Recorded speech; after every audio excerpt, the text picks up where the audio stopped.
now, adrenaline is a funny thing. I feel absolutely exhausted with emotions, and all I've done today is play cards for a couple of hours. It was emotional because that couple of hours was at the GKPT final table at the Vic, which I made last night with 263,000 in chips and was really buzzing. It was just under average, but I enjoyed a really good first half hour today and would have just over 400, which was just over the average in chips with 9 left. Fortunately, in tournament poker, one hand can bring it all to a sudden and crushing end, and for me it did. And I'm feeling a real mix of emotions now.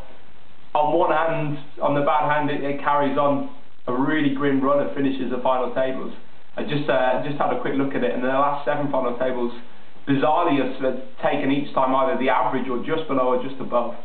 And bizarrely, the run of finishes is 1/5, 3/8, and 3/9 of the last 7 final tables for what's a really, really poor run.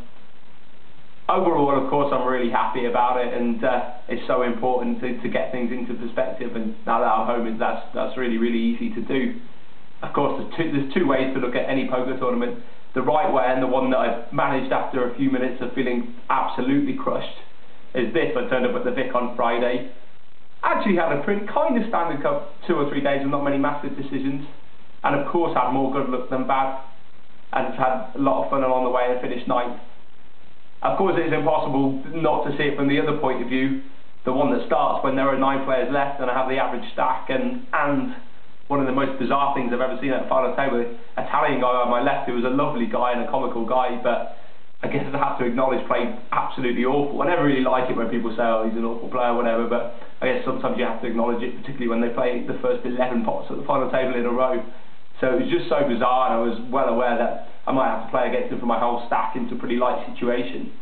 So the blinds at 6-12, I raised ace-queen, and he called behind. It literally could be anything. Flop ace-9-5, so a perfect flop for my hand.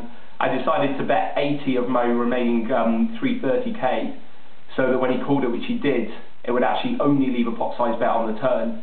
And even though that might not have seemed it to him, I really felt that once he called the flop, we were 100% effectively all in on the turn, that the money was going in, turn and river, whatever the board came.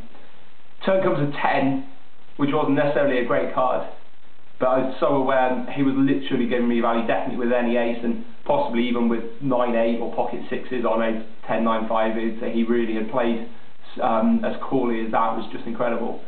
So I was really aware that I just had to play the hand 100% for value, so bet like 120, half the remaining stack. He snapped all in, that I kind of sided and had to snap his head off.